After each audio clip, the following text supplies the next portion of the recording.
Kagahi, Art Bonhoc Jr. ug Bernie Bitok-Bitok. Alas 7:25 sa atong oras, nagbabalik po ang Hilas King Bernie Bitok-Bitok. Ang inyong sulugon sa kahanginan, Art Bonhoc Jr. Ay, ito muna ang atong mga nag-trending sa mga social media. Karong mga palam muna. Ambot lang makalingaw ba ni. Pero, ang pinakauna natong trending, kani bitang usahay tripping natong anata sa likod bitaw sa kanang pick up or sakyanan. Tao usahay ra ba maggara din ta ba kana bitang nagbay barkada. O nagkanta-kanta pa, nag-concert pa. Tawa kabalo, nahulog na din yung isa kakauban. Tanawa ninyo na. Tanawa, kanta ka, feel pa kayo niya. Nakalimot siya nga nasa sa likod sa aking kusukan dagan. May galing kay Juan. Unal yung ulo. Nahulog. Nabilin. Pandamay na kalakiyan. Tanawa ng kalaki na to, ha? Pero sa bagay, nagitay ka ng mga edad yun nung... Saan sila nasa ato? Nambura man nag-pick up siguro na siya o bunggo. Nga nasa likod. Nagkanta-kanta pa with feelings pa kayo. Nakalimot siya nga dili simentado. Nahulog. May galing kay Wakay na bundak. Sus, Ginoo ko. Unyag nakasayawit na nagsunod. Mo galing. Unyag napay nagsunod. Tanawa ra ginilagi ba? Sa bagay, kita tanan, niagi sa tanang idaran no nga. Di kita, usay bitaw bisag pasudlon tag sakay ra mo risulod kay iluag pa. Adri ra mi sa likod kol. Kay lami. Kabit lang ni Col. Hawan pa man risulod, adri lang mi call. Siguro nagpasikat siguro ni Isbai siguro diha. Kay singer siya, tanawa ni perting huluga. Mao na. Naya pa isa. Mo nang gingon mi sa inyo nga moatogin mo sa ADB driving school. Ayaw mo na nga magpatudlo og motor sa inyo rang mga kauyaban or kaila. Ay ba si Premo ani? Sige, sige. Tang lalaki ni katawa, wa pa gyud dikuha ang babae. Kalami ba duklo? Hoy. Talawa ang lalaki sa gibuhat, nagkatawa kanila host. Asa ni panong lalaki? Wa pa gyud gipudyo diretso ang babae, pandamay ninyo. Actually, nagbulag na daw sila. Diyos ko. Mao na akong giingon nga magtuon mag-drive. Ali nagpasikat siya ni kanya kung motor. Kul ba kayo ni? Kusog kayo ni? Testing galing. Galing nga di.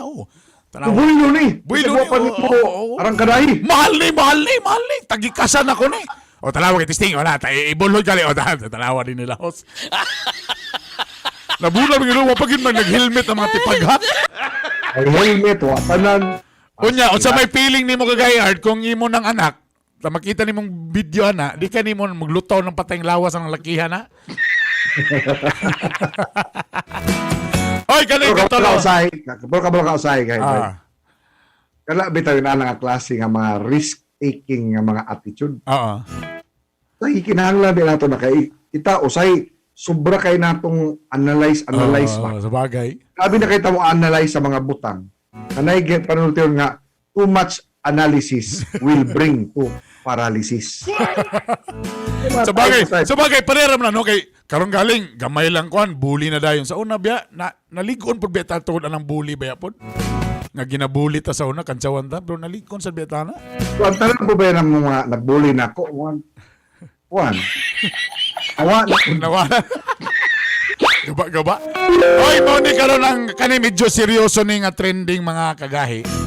Nag-trending ni sa Twitter kagahapon kaning hashtag Ched Exposed. Kani Ched Exposed kay ni gawas manggod lately sa COA nga ang education fund sa Bayanihan Akto wala magamit tanan.